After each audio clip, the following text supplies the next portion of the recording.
KTR sir హైదరాబాద్ను international లెవెల్లో నేను అభివృద్ధి చెందించిన బాగా డెవలప్ చేసిన అని చెప్పి ఏతులు కొట్టుకుంటావు కదా. ఇగో ఏతుల పోసేటి నువ్వు చేసినటువంటి ఇగో ఘనకార్యం ఇది చూడు. నువ్వు ఏం ఇంత ఇంటర్నేషనల్ డెవలపింగ్ ఏం చేసినావని నువ్వు హైదరాబాద్ని ఏం ఉద్దారకం చేసినావని చెప్పి ఏతులు కొట్టుకుంటావు చెప్పు. నీ ఫామ్ హౌస్లలో ఉండొచ్చు, ఇంటర్నేషనల్ సౌలతులు అన్నీ ఉండొచ్చు నీ ఫామ్ హౌస్లలో, కానీ హైదరాబాద్ ప్రజలకు తెలంగాణ ప్రజలకు ఏం చేయలేవు చూడు.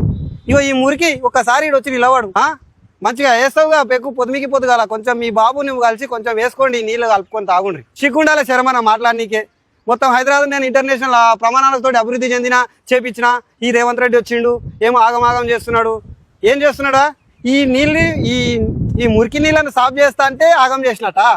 పేద ప్రజలు మంచిగా స్వచ్ఛమైనటువంటి వాతావరణంలో బతకడం నీకు ఇష్టం లేదా? గాంధీ సరోవర్ ప్రాజెక్టు ముంగలేసుకున్నాడు రేవంత్ అన్న. ప్రజలకు మంచి వాతావరణం కల్పిస్తాం, మంచి నీళ్లు కల్పిస్తాం హైదరాబాద్ ప్రజలకు అని చెప్పి ఆయన ముంగలేసుకుంటే 5,000 కోట్లతోటి గాంధీ విగ్రహం కడుతున్నాడని చెప్పి అడ్డమైన అబద్ధాలు పెట్టు నీ పేడ్ బ్యాచ్ తోటి. 5,000 కోట్లతోటి ఎవరైనా గాంధీ విగ్రహం కడతారా?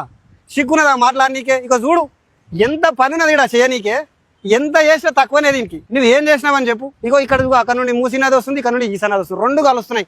వాన పడితే ఈ బిర్జి మొత్తం నిండిపోతుంది, ఇళ్లకి నీళ్లు పోతాయి హైదరాబాద్ కాలనీలు అందరికి. అవన్నీ గలీజ్ వాటర్ ఇళ్లకు పోవద్దు, అడ్డమైన రోగాలు రావద్దు, హైదరాబాద్ ప్రజలు స్వచ్ఛమైన వాతావరణంలో బతకాలని చెప్పి రేవంత్ అన్న ముంగలికి కార్యం వేసుకుంటే నువ్వు మాత్రము అడ్డం వండుకుంటా పొడుగు వండుకుంటా. అడ్డం పొడుగు ఎందుకు? ఈయనలో వచ్చి తొక్కుతాడు రేవంత్ అన్న. మొన్ననే చెప్పిండు మూసీకి ఎవడైనా అడ్డు పడితే అందులేసి తొక్కుతా అని చెప్పి. బీజేపీ నాయకులు కూడా సిగ్గు తెచ్చుకోవాలి. హైదరాబాద్ ప్రజలు అభివృద్ధి చెందితే మీకు ఇష్టం ఉండదా? ఎంతసేపు మీకు స్వార్థ రాజకీయాలేనా? వాళ్ళు కూడా మంచి వాతావరణంలో బతికితే మీకు ఏం రోగం వస్తుంది? మీరేమో మంచి ఫామ్ హౌస్లు కడతారు, మీ ఫామ్ హౌస్లలో మాత్రం మంచి ఇంటర్నేషనల్ ప్రమాణాలతోటి ఏసీలు, కూలర్లు, ఫ్యాన్లు, ఇక షవర్లు, బాత్రూమ్లు కూడా మంచిగా కట్టుకుంటారు మీరు ఇంటర్నేషనల్ ప్రమాణాలతోటి. కానీ హైదరాబాద్ ప్రజలు మాత్రం ఇక ఇట్లాంటి మురికిని సాఫ్ చేసుకొని మంచిగా బతుకుతామంటే మాత్రం ఓరోజాలం. ఎందుకు ఈ ఓరోజాలం శాతాలు అంటే మళ్ళీ వచ్చే ఎలక్షన్లల్లో వీళ్ళు హైదరాబాద్ ప్రజలు అభివృద్ధి చెందితే ఈ మూసి ప్రక్షాళన జరిగితే ఇక వీళ్ళు మమ్మల్ని డేకరు, మాకు ఒక్కడు కూడా ఓటేయడు, మాకు చిప్ప చేతికి వస్తుందని చెప్పి ఇట్లా ప్లాన్ చేసుకున్నారా ఏంది? సిగ్గుండాలి కొంచెమన్నా. ఇంత మంచి ప్రాజెక్టును ముంగలేసుకుంటే పార్టీలకు అతీతంగా ప్రతి ఒక్కరు వచ్చి సహకరించి రేవంత్ అన్నకు చేతు కలపాలి. అట్లాంటివి వద్దు, మీకు కావాల్సింది మీ స్వార్థ రాజకీయాలే.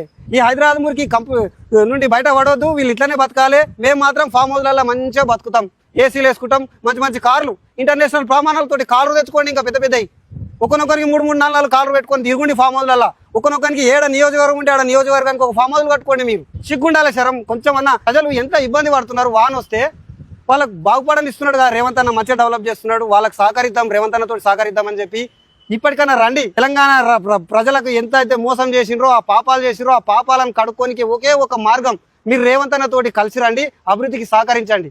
జై హింద్.